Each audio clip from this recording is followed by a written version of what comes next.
Juízes, capítulo de número 6. Abra aí a palavra do Senhor. Eu tenho certeza que Deus vai falar ao nosso coração nessa noite.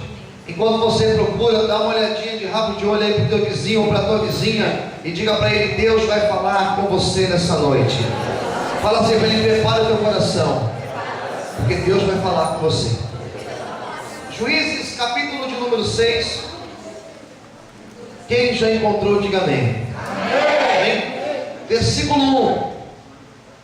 Porém, os filhos de Israel fizeram o que parecia mal aos olhos do Senhor, e o Senhor os deu na mão dos midianitas por 7 anos. E prevalecendo a mão dos midianitas sobre Israel, fizeram os filhos de Israel para si, por causa dos midianitas, as covas que estão nos montes, e as cavernas e as fortificações. Porque sucedia que, semeando Israel, subiu os midianitas e os amalequitas, e também os do Oriente contra eles subiram, e punham-se contra eles em campo, e destruíam a novidade da terra, até chegarem a Gaza, e não deixavam mantimento de Israel, nem ovelha, nem bois, nem jumentos. Versículo 6. Assim Israel empobreceu muito pela presença dos midianitas. Então os filhos de Israel clamaram ao Senhor. Versículo 11. Então o anjo do Senhor veio e assentou-se debaixo do carvalho que está em Ofra, que pertencia a Joás, o Amisraelita. E Gideão, seu filho, estava malhando trigo no lagar, para salvar dos midianitas. Então o anjo do Senhor lhe apareceu e lhe disse: o Senhor é contigo, varão valoroso. Mas Gideão lhe respondeu: ai, Senhor meu, se o Senhor é conosco, por que tudo isso nos sobreveio? E de que é feita todas as maravilhas que nossos pais contaram, dizendo: não nos fez o Senhor subir do Egito? Porém agora o Senhor nos desamparou e nos deu na mão dos midianitas. Somente até aqui. Feche os teus olhos, fale conosco, Senhor. Revela a Deus o teu querer e a tua vontade para as nossas vidas. Libera os céus atmosféricos sobre esta igreja, Senhor, e fale ao nosso coração. É o que nós pedimos e te agradecemos, em nome de Jesus. Todos digam amém? Amém. Vamos ocupar sua mão e aplaudir o Senhor em forte. Graças a Deus.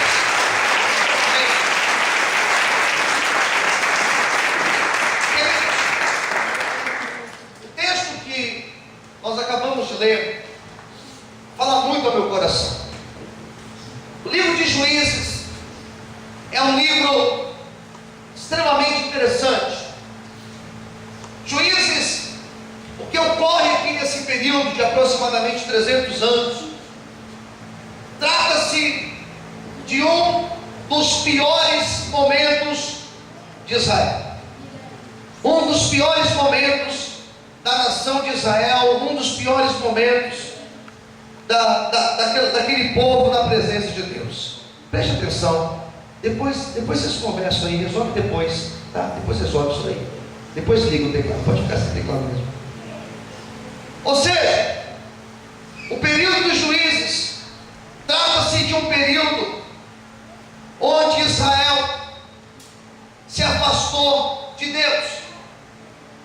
E a pior coisa que existe para alguém é se afastar do Senhor. Quer um conselho? Não se afaste da presença de Deus. O livro de Juízes vem na sequência, você pode acompanhar. Ele vem depois dos Pentateucos, do livro de Gênesis, Êxodo, Levíticos, Números, Deuteronômio. Depois vem o livro de Josué, e depois vem Juízes. Existe uma ordem cronológica. O que ocorre em Juízes vem depois de Moisés e depois de Josué. E a Bíblia fala que com a morte de Moisés, Israel não enfraquece. Com a morte de Moisés surge Josué. E Josué foi um homem de Deus, foi um homem que Deus deu a ele autoridade, Deus deu a ele unção, para ele entrar na terra e conquistar a terra.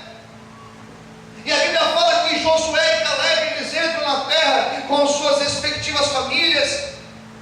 começam a tomar posse da terra, eles começam a conquistar a terra que o Senhor tinha prometido, e o povo de Israel começa a tomar posse de toda a promessa de Deus. E a Bíblia fala que depois disso, morre Josué, morre Caleb, os anciãos também morrem. Aquela geração que tinha vivido o milagre de Deus, aquela geração que tinha experimentado da provisão de Deus, essa geração morre, essa geração passa. E depois dessa geração, a Bíblia vai dizer no primeiro capítulo de Juízes, que veio uma outra geração, e uma geração de homens e de mulheres que não conheciam o Senhor. Eles não tinham experiências com o Senhor, eles não tinham aprendido quem era o Senhor, então eles não tinham temor, então eles não sabiam discernir entre aquilo que é santo e aquilo que é profano. Então eles perdem a comunhão com Deus.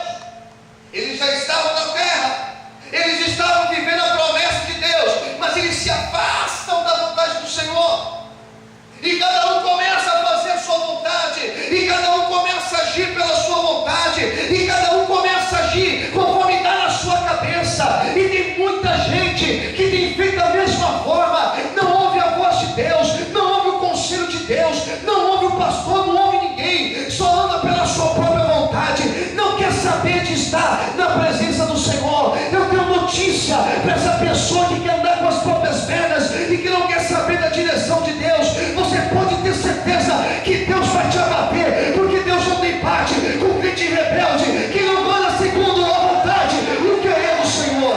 Você pode aplaudir o nome de Deus nessa noite. Você pode glorificar Deus nessa noite, aleluia. Então eles começam a andar, cada um com as suas pernas, com a sua vontade, e fazer tudo errado. Eles começam a fazer tudo errado.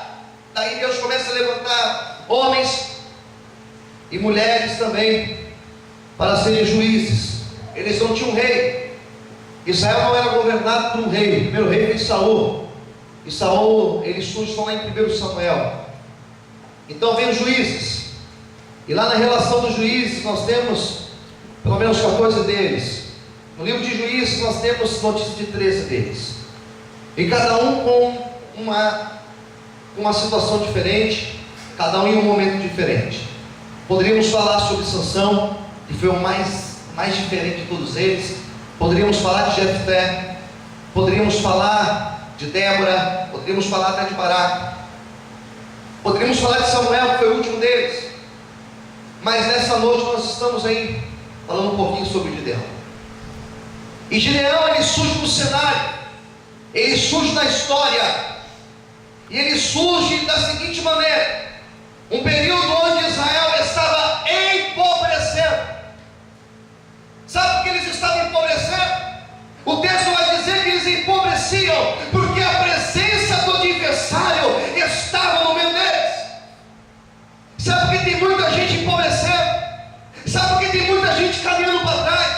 Sabe por que tem muita gente com a vida miserável? Porque a presença do adversário está lá na casa, está no casamento.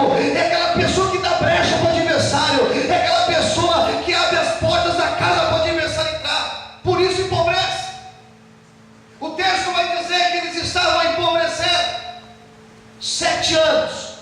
7 anos, tudo que eles plantavam, a Bíblia diz que os midianitas vinham e roubavam tudo que eles plantavam. Na hora da colheita, vinha o inimigo e roubava. Eles trabalhavam pesado, mas na hora de colher, vinha o inimigo e colhia no lugar. 7 anos, eles estavam empobrecendo, e tem muita gente vivendo essa miséria. Dá um passo para frente e 2, 3 passos para trás, começa a fazer, e onde põe a mão não dá certo, começa algo e para. Mas a partir de hoje, se tiver uma força maligna agindo, ela vai sair da tua vida, porque o Senhor está aqui, e eu creio que Deus vai libertar vidas nessa noite, em nome de Jesus. Quem acredita nisso, adore e exalte ao Senhor essa noite.